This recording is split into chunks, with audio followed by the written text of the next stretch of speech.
So it's not the physical building that we all know. The church is us, the members. We are the church. So assuming that we have put up this building and nobody comes here to worship, what happens? It's not a church. So the church refers to us, and it refers to the assembling of believers.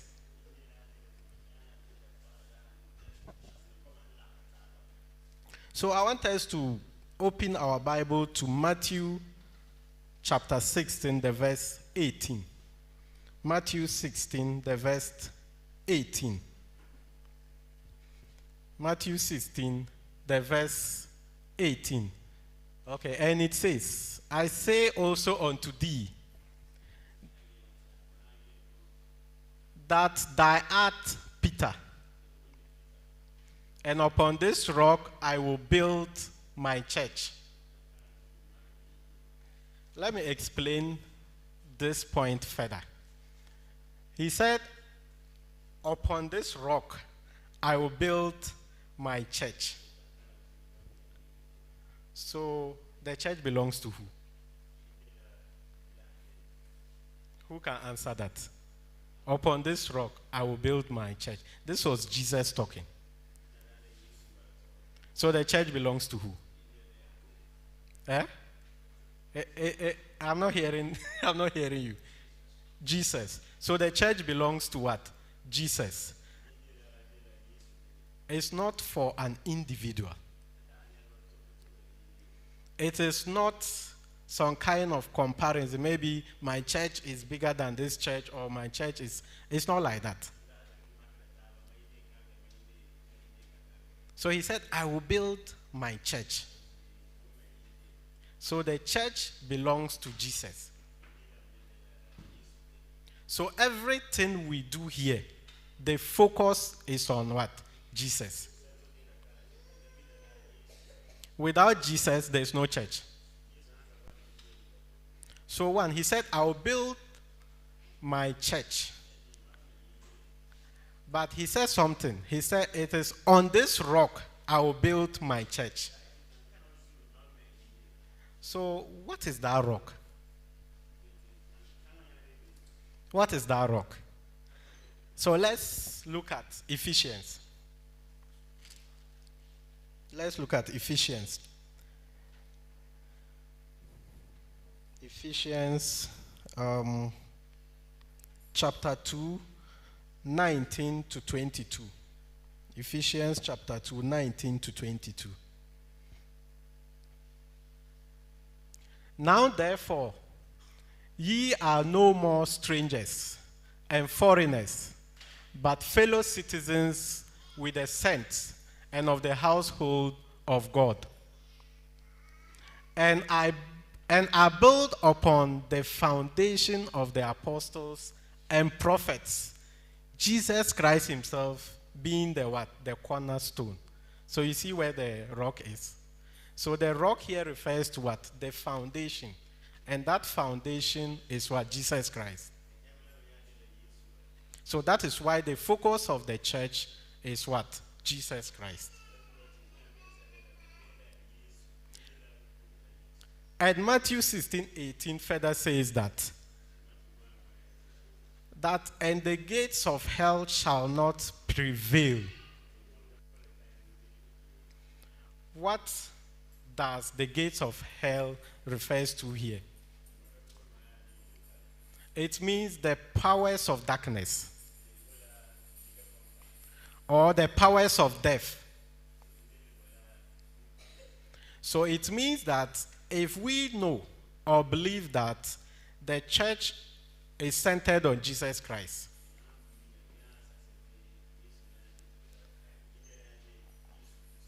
and he's saying that, or we also know that the church is us, and he's saying that he's going to build us, and the gates of hell shall not prevail. It means that the powers of darkness cannot conquer you. And death cannot also what? Conquer you. I like what somebody said. The person said that, and the powers, all the powers of hell and the policy of hell. The policy here means what they use to operate, their manual. So if you happen to buy a TV, there's always a small book, the manual.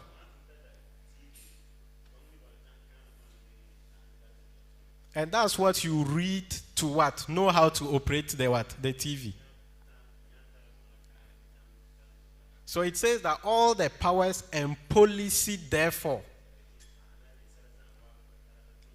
cannot prevail against us, the church. I don't know whether you are understanding me. Are you following? Okay. So let's continue. So Matthew 16:18. Let's go back there.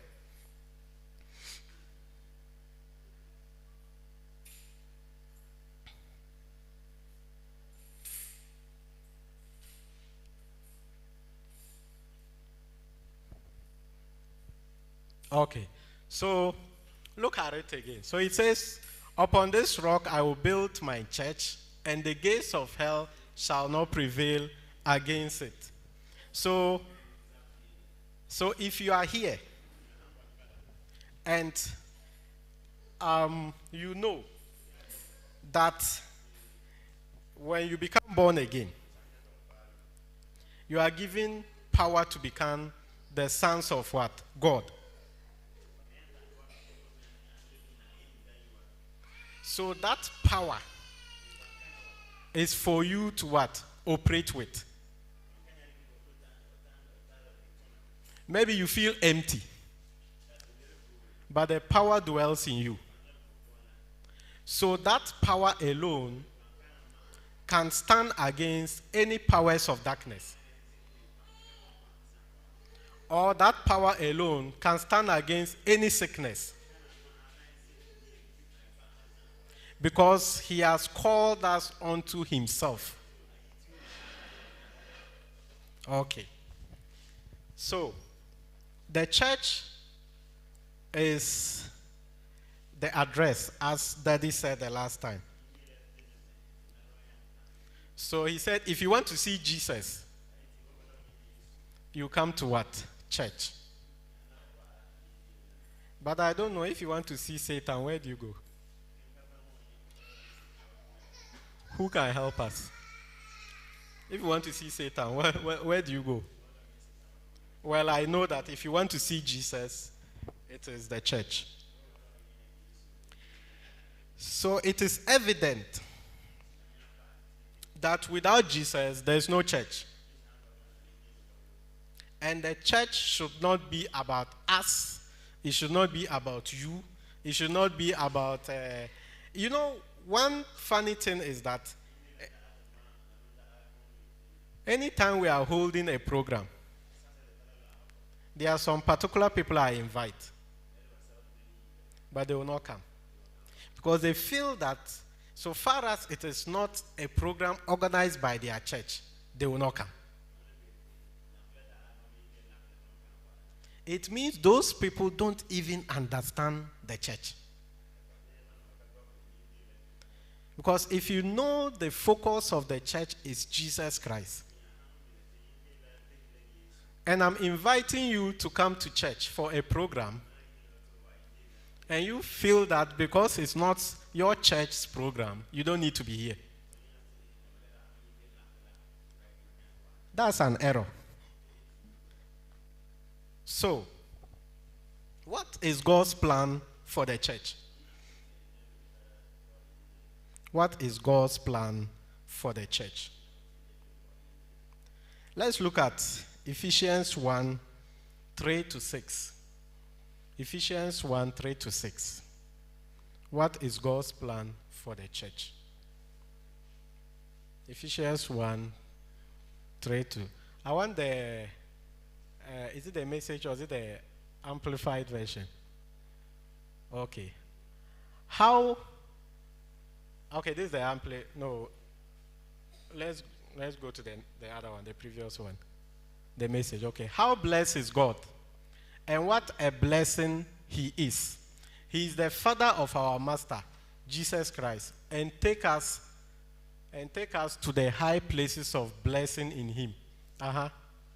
Long before He laid down earth's foundation. So you see, it means that the plan for Jesus Christ to come was in God's mind before He even created the earth. So it's not coincidence.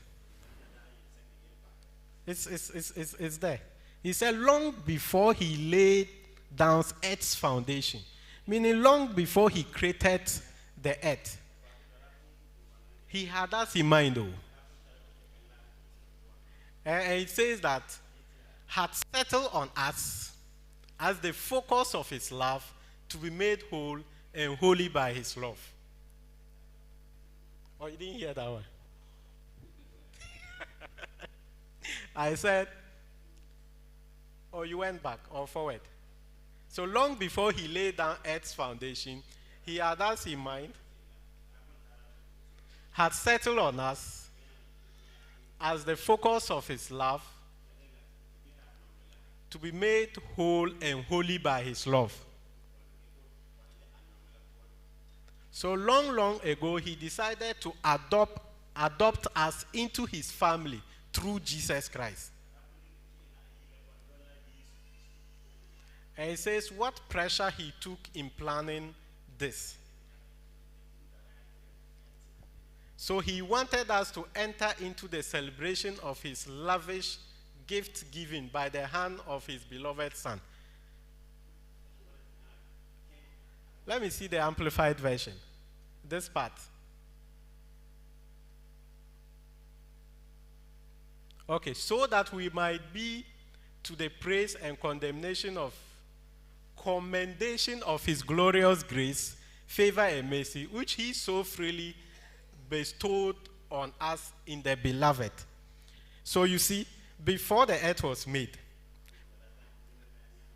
He had us in mind. So it means that He foresaw what will happen in the future. And His plan is that Jesus Christ should be the one that will come and what? Draw us back to Him. You understand? So, one, that's God's plan. For Christ to come and restore us back to Him. Now, two, we are supposed to continue preaching that grace. So if He is coming to restore us to God, so the message now is supposed to be what? Reconciliation. So one, He came to restore us. That's Jesus Christ. Now our submission is to what? Preach reconciliation. So what is this reconciliation? Jesus Christ. So that we can also draw people what? To God. And the third plan, He will come for His people. But people think that will not happen. Who believes He will come for His people? Where did you see that? I can't hear you. How? What is making you believe that? Or God told you? It was said in the Bible. Oh, okay. You give us a quotation. So, Christ is going to come back And he's coming for what? His people. And it is said that those who died knowing him will caught up with those who are living. So it means that he will come at a time some people will still be living and some too will be dead. But all the same, he is going to what? Carry all of us. So on this note, the question I want to ask is, if Christ came to save all of us, does it mean that we'll all go to heaven? If Christ came to save all of us, does it mean we'll all go to heaven? Is somebody going to answer?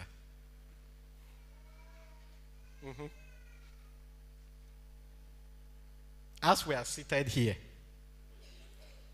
does it mean we'll all go to heaven? Maybe you'll be thinking about it in your head.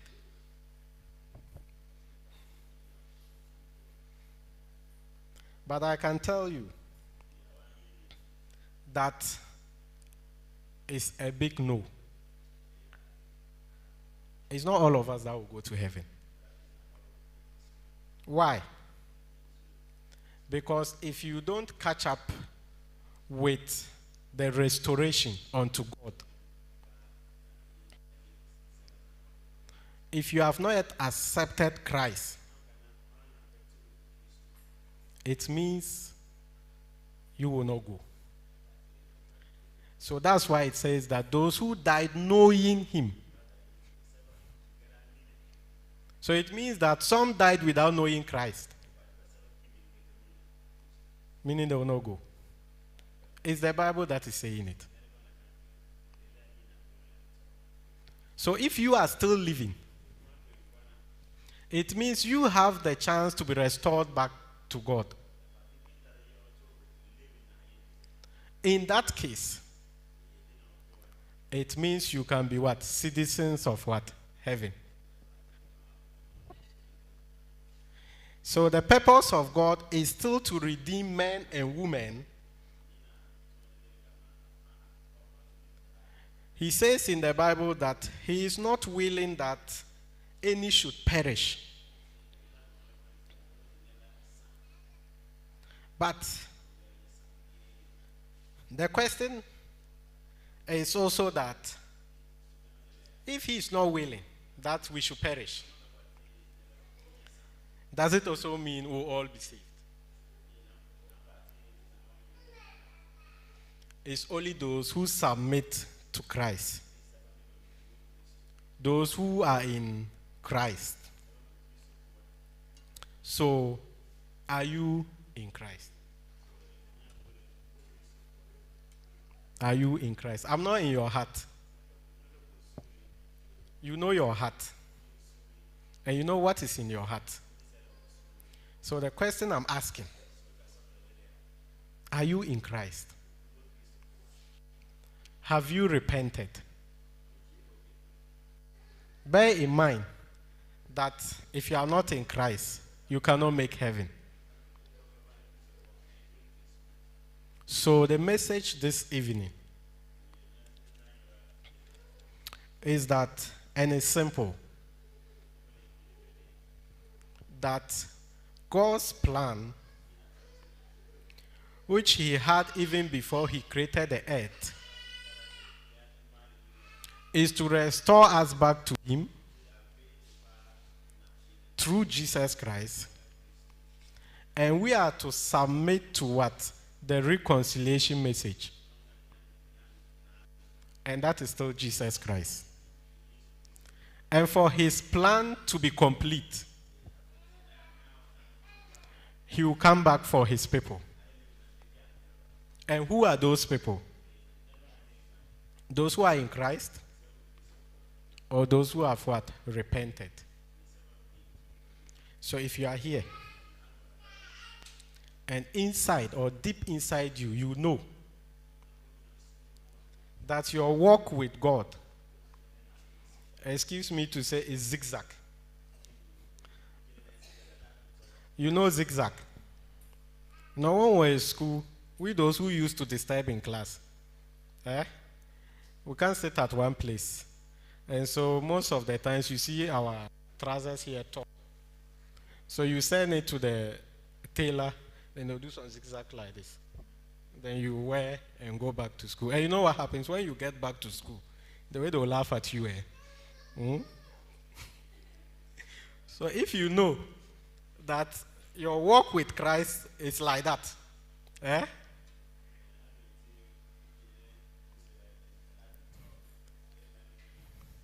Maybe, just maybe, tonight is your opportunity.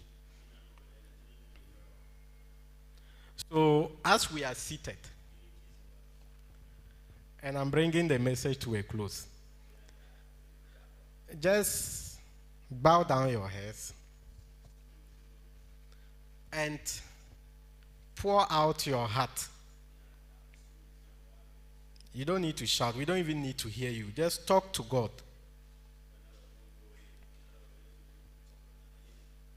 That if in any way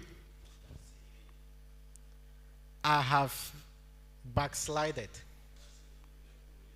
or I have moved away from your sight, by the blood of Christ, restore me back unto yourself.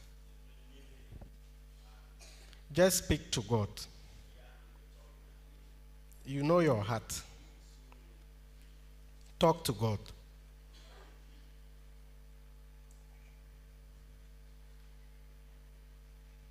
Ask for forgiveness.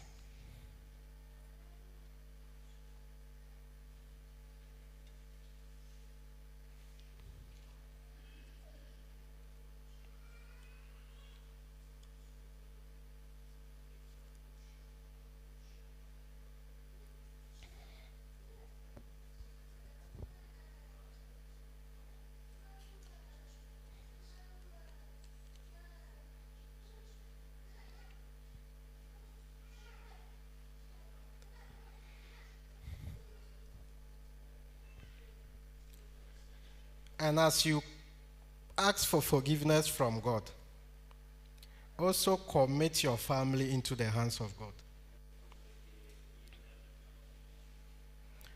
You know very well that some of your family members, the way they are going, they will not make heaven. Pray for them tonight. Ask God to change their heart. Tell God that for your sake, He should have mercy upon them.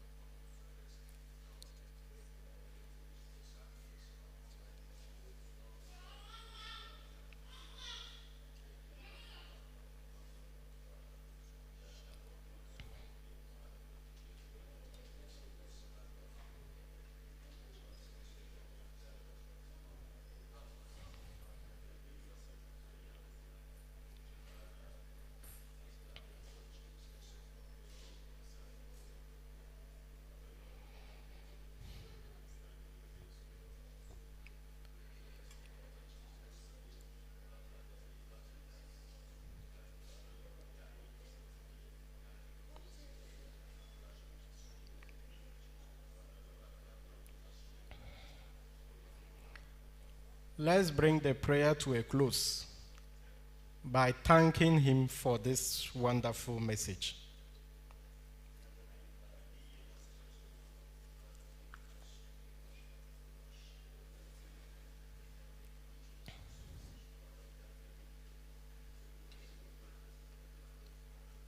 In Jesus' mighty name.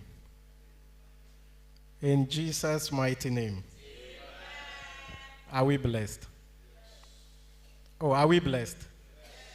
Okay, so without wasting much time, I want to invite Mommy to